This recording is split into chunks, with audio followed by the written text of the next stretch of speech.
उपचुनाव से जुड़ी एक बड़ी खबर सहयोगी ऋतुराज के पास। सीएम योगी के सभा में नहीं पहुंचे धर्म सिंह सैनी। आज एसपी छोड़कर बीजेपी में शामिल होने वाले थे, लेकिन बीजेपी ने सैनी के लिए नो एंट्री का बोर्ड लगा दिया है। बड़ी खबर जो आप देख रहे हैं, काफिला लेकर निकले थे धर्म सिंह सैनी, लेकिन बीच रास्ते से ही उन्हें लौटा दिया गया। बड़ी खबर उपचुनाव से जुड़ी, धर्म सिंह सैनी जो कि शामिल होने वाले थे, लेकिन अफसोस नो एंट्री का बोर्ड और उन्हें वहां से वापस लौटना पड़ा है। सीएम योगी सभा में नहीं पहुंचे, सीएम योगी की सभा में माफ करिएगा, और ऐसे में क्या आगे रुख होगा धर्म सिंह सैनी का, यह भी देखने वाली बात होगी। बीच रास्ते से ही उन्हें लौटना पड़ा, सूत्र ये बता रहे हैं। लेकिन सीएम योगी की सभा में धर्म सिंह सैनी नहीं पहुंचे। आज एसपी छोड़कर बीजेपी में शामिल होने वाले थे, मैनपुरी सपा का गढ़।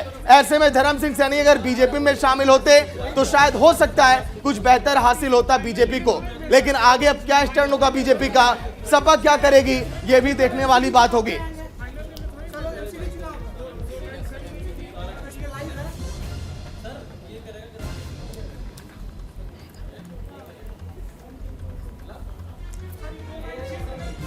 आईएसपी छोड़कर बीजेपी में शामिल होने वाले थे, नो एंट्री का बोर्ड भी वहां पर लगा दिया गया।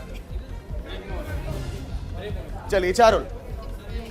बिल्कुल, देखिए ये बड़ी खबर है इस लिहाज से क्योंकि भारतीय जनता पार्टी से जिस वक्त धर्म सिंह सैनी छोड़कर सपा में गए थे, उसके बाद आपने देखा था कई आरोप लगे थे धर्म सिंह सैनी पर, और ऐसे में ये अटकलें लगाई जा रही थी कि अगर भारतीय जनता पार्टी में वापस आते हैं तो धर्म सिंह सैनी, तो फिर ऐसे में तमाम आरोप फिर बीजेपी पर लग सकते थे।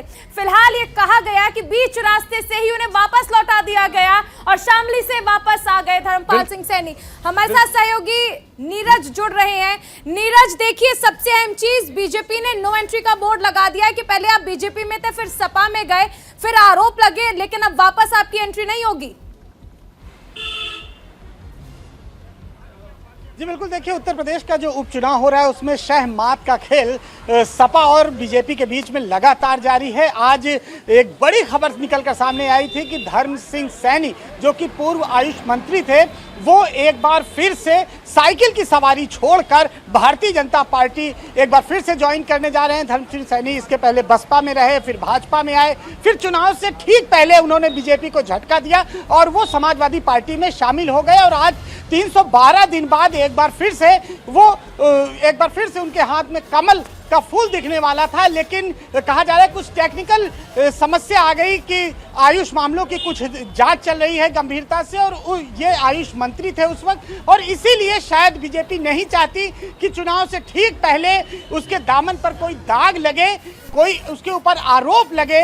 इसलिए टेक्निकल ग्राउंड पर शायद धर्म सिंह सैनी की जो ज्वाइनिंग थी वो नहीं हो पाई। लेकिन इतना जरूर है कि धर्म सिंह सैनी ने जिस तरह से बयान दिए, उन्होंने साफ तौर पर कहा कि वो भारतीय जनता पार्टी में वापस आ रहे हैं, यानी कि मन से तो वो भारतीय जनता पार्टी में वापस आ गए। जो संदेश उन्हें अपने एक संदेश बहुत सारे ऐसे नेताओं को है जो बीजेपी छोड़कर जाते हैं दूसरी पार्टियों में, फिर वापस बीजेपी में आते हैं, शायद संदेश उनके लिए भी हो। बहुत शुक्रिया नीरज आपका तमाम जानकारी के लिए।